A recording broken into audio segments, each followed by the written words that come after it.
L'année 2024 est une année d'attentisme et de renoncement en matière de politique de logement, faisant les frais de l'instabilité gouvernementale. Pourtant, la crise de logement s'aggrave. Le rapport 2025 de la Fondation pour le relogement des défavorisés indique qu'il y avait en 2024 plus de 350 000 personnes sans domicile, en hébergement ou à la rue. En 2012, elles étaient 143 000. Leur nombre a plus que doublé. En Auvergne-Rhône-Alpes, la situation est à l'image du national. Le rapport 2024 de la Fondation pour le logement des défavorisés note 40 000 demandes d'hébergement en région, dont un quart émanent de personnes à la rue ou en abri de fortune et recense dans la métropole de Lyon 1500 personnes à la rue dans un véhicule ou en abri de fortune. Il y a cependant dans ce paysage et un contexte sombre, alarmant pour les personnes qui en sont victimes, quelques signes d'espérance. Et je pense que l'action de la Fondation Aralis en est un d'importance. La Fondation Aralis nous donne à espérer parce qu'il y a des hommes et des femmes qui s'engagent, des hommes et des femmes qui réinventent la Fondation, des hommes et des femmes qui font rayonner la Fondation Aralis. Je tiens tout d'abord à remercier les administrateurs qui s'engagent dans la Fondation en étant présents dans nos conseils d'administration, dans les différents comités et commissions qui structurent nos orientations stratégiques. Le comité patrimoine et développement, le comité stratégique, prospective éthique et déontologique, la commission financière, la commission d'appel d'offres. Présence également des administrateurs dans les différents temps de rencontre, notamment avec des salariés ou des résidents. Soyez-en remerciés. Une fondation comme la nôtre n'est pas une aventure solitaire, mais une œuvre collective de toute une équipe d'hommes et de femmes de bonne volonté qui comptent et sur lesquels nous pouvons compter. L'année 2024 a été malheureusement marquée par le décès de Louis Lévesque, membre fondateur auquel je voudrais une nouvelle fois rendre hommage. Un aussi long engagement consacré avec tant de conscience, de persévérance et de dévouement à la chose publique et à la justice sociale est un exemple qui nous incline à redire encore aujourd'hui toute notre admiration et tout nos profonds respects pour Louis Lévesque. Cet engagement au sein de la Fondation Aralis, c'est aussi celui des salariés qui portent au quotidien le souci des personnes mal logées, des résidents accueillis et travaillent à offrir une qualité de logement et de services adaptée aux besoins de chacun. Cela a du sens de travailler au sein de la Fondation Aralis. Je veux remercier ici chacun et chacune pour son engagement, témoigner de la qualité du travail accompli grâce à tous et saluer ici le comité de direction et son chef d'orchestre Mohamed Benazouz qui contribuent à la cohésion, au dynamisme de l'ensemble de la Fondation Aralis. Mais cet engagement, c'est aussi un engagement sociétal de chacun au service de la lutte contre le mal-logement, au service de la transition énergétique et écologique, au service de la lutte contre les discriminations. Soyez-en tous remerciés.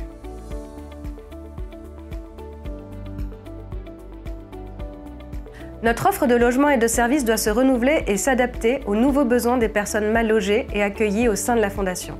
C'est le sens de la fermeture progressive des anciens foyers de travailleurs migrants et la création de nouvelles résidences sociales et pensions de famille.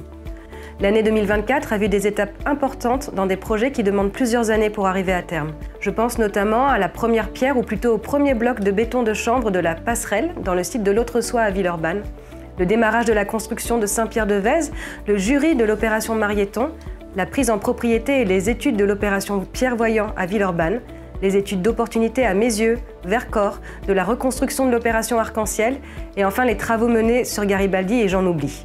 L'année 2024 a été une année dense en études d'opportunité et en travaux grâce à la confiance de nos partenaires et notamment de l'État et la métropole de Lyon. 2024 a été l'occasion notamment pour les membres du comité patrimoine et développement que j'ai la chance de présider, de se déplacer sur le terrain, de rencontrer plusieurs élus, de participer aux instances du GIE La Ville Autrement, de rencontrer son président et son directeur pour réaffirmer nos attentes. Un grand merci à toute l'équipe salariée pour ce travail et à François Duchesne de nous ouvrir son carnet d'adresses bien fourni, ce qui facilite beaucoup les choses. Plusieurs de ces opérations se font en maîtrise d'ouvrage d'insertion, ce qui est bon pour la Fondation, mais nécessite d'être vigilant sur notre potentiel financier et le suivi de notre trésorerie.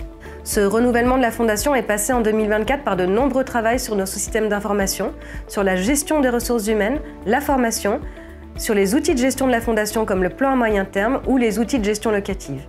On peut souligner l'importance de la mise en place en 2024 d'un fonds de solidarité pour venir en soutien aux résidents mal solvabilisés par l'APL en raison de l'augmentation des redevances de plus de 10% en 3 ans.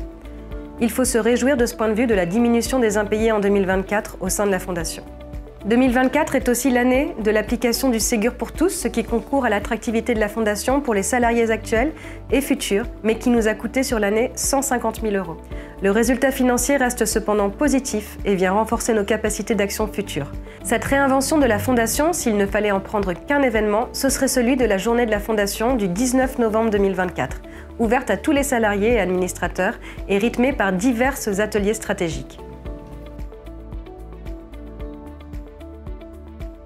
Ce rayonnement est inscrit dans les gènes de notre Fondation Aralis. Tout ce qui ne se partage pas est perdu. C'est le sens de notre engagement dans la responsabilité sociétale des entreprises, dans tous nos partenariats, dans notre action de mécénat qui commence à porter ses fruits. Cette année aura été marquée de ce point de vue par le premier gala de la Fondation Aralis qui s'est tenu le 24 octobre dernier dans les locaux de l'Hôtel de Ville de Lyon sous le marrainage d'Emmanuel Andréani. Ce premier gala a été une réussite. Plus de 160 participants, 14 000 € collectés.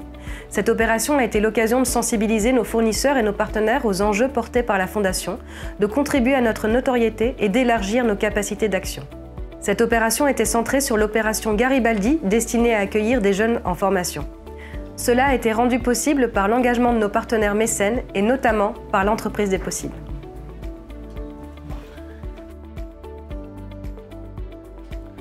Cap sur 2025 et 2026, avec le renouvellement de notre convention pluriannuelle avec l'État, avec la métropole, avec la redéfinition de l'hébergement d'urgence et du logement accompagné au sein de la Fondation ces prochaines années, avec la poursuite de notre développement et de la diversification de notre offre de logements et de services, continuation du renouvellement et de la consolidation de la Fondation, avec le logiciel de gestion locative, un modèle économique redéfini, un plan à moyen terme. Poursuite et confortement de nos actions de la responsabilité sociale d'entreprise et du mécénat, le développement de la parole et la place des résidents dans nos actions et enfin mesurer notre impact social. Voici donc les signes d'espérance que sème la Fondation Aralis. Le réel quelquefois désaltère l'espérance. C'est pourquoi contre toute attente l'espérance survit, disait le poète René Char. La Fondation Aralis donne vie à notre espérance grâce à l'engagement de chacun, grâce à nos capacités de renouvellement et de rayonnement. Continuons résolument de porter collectivement cette chance.